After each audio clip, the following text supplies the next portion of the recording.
An issue of importance to me is the rising cost of attending college. The cost of going to college is becoming increasingly expensive in the United States.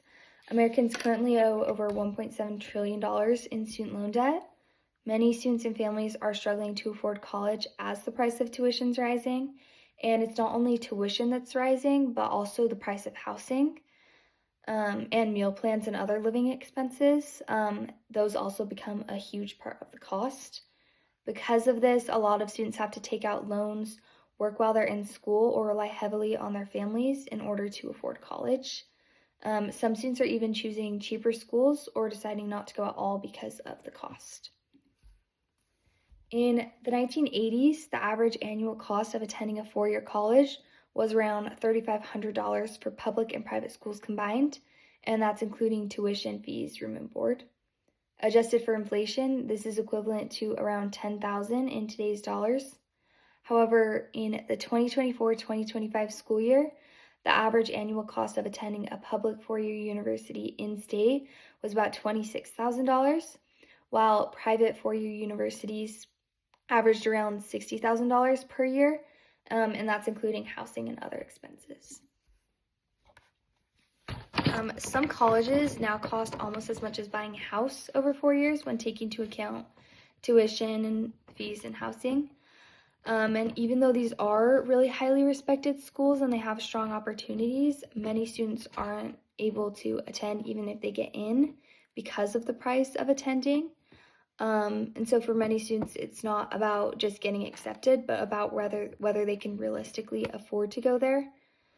This is a topic that we should care about because if these trends continue, many students won't really have a choice on where to go to college. They'll just have to go with the cheapest option. And for some, college may not feel financially possible at all. College is a scarce resource. There are only a limited number of students that colleges can admit each year. And when more students want to attend a college, but there are only a limited number of available seats, the demand is higher than the supply.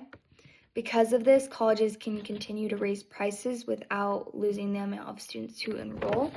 College is an inelastic good because the demand isn't affected by the increase in prices. This happens because many students see college as necessary for better job opportunities and higher future income. So they're willing to pay these high prices or take out loans in order to attend. For example, for the University of Southern California, they had around 80,000 people apply for the 2026 fall term, but they were only able to admit around 9,000 because they have limited available seats.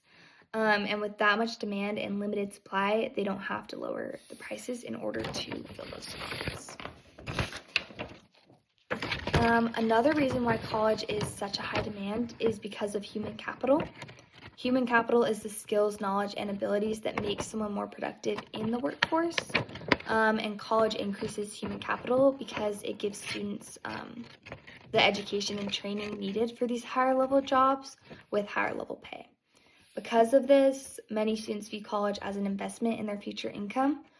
The opportunity cost of going to college is the income that students give up while attending the college and the other choices they could have made with that time and that money. For many students, the trade-off of attending college is worth it because they believe that the college degree will lead to higher earnings over time. And even though the upfront cost of tuition and housing is very high, students expect that it will be worth it in the long run. This is one of the reasons why demand for college remains high, even as the prices increase, and why college can continue to increase tuition without worrying about losing the students who enroll.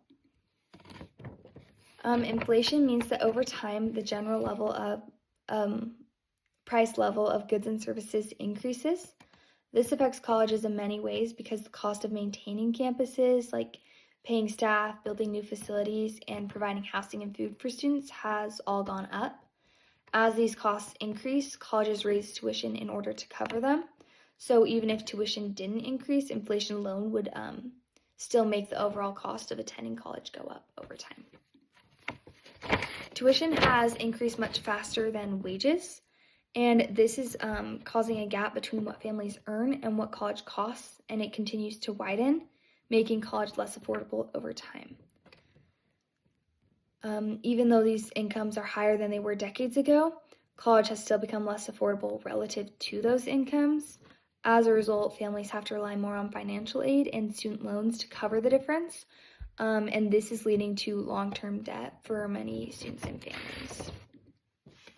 This issue matters because college is a major financial choice that many people make, and rising costs make it so that students' college choices are limited because of affordability.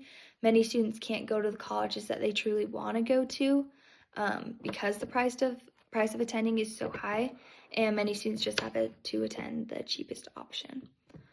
As tuition and housing costs continue to increase, more students and families are having to rely on student loans and financial aid in order to pay for college.